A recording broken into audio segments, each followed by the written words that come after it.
Vakomana ve the ruling party yemunyika yeZimbabwe vopiwa mhosva kuNamibia uko patiri kuona kuti aiwa Southern Africa yose yava kuchema nevanhu vasinganyari, vakomana vebato rinokutongai rinozivikanwa pasi rose kuti bato iri rakaoma. Saka mashoko atoona kuti the situation yakuitika kuNamibia yava tense. Vanhu vakuona kuti zvakamboitika munyika yeZimbabwe zvakuitika nemamwe mamember states. Saka mashoko amudanyirwa panapa ndotimbva subscribe like out on the bell icon. Timina Mzimu anyora vachiti munhu angangofinga kuti iri Namibia post controversy.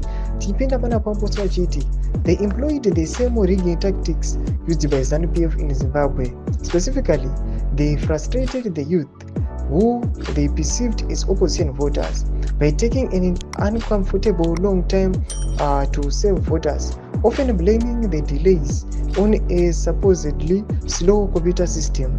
Meanwhile, senior citizens were given priority during voting.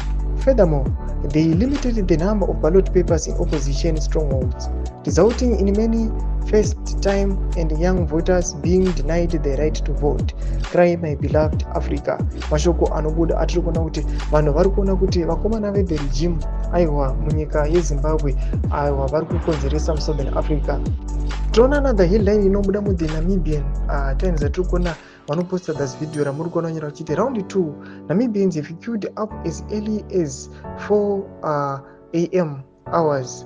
The Trans-Namib Hall polling station in Windhoek on Friday. This is part of the extended voting exercise announced by the Electoral Commission of Namibia on Thursday evening. Ndozvitiko zviri kuitika kuNamibia izvi. Aiwa vanhu veZimbabwe zvanokwanisa kurelata achiti aiwa tinozviziva zvinhu izvi and the result inobuda ipapapa aiwa inenge isingatombofadzi zvayo. Vanhu aiwa vachinyatsokuzima mavoices avo kuti ari kuchema for change. Tudze mafungiro enyu muri kudii pamusoro pechitiko ichi. Pinda comment section medu dze mafungiro enyu, usara subscribe or like, turn on the bell icon.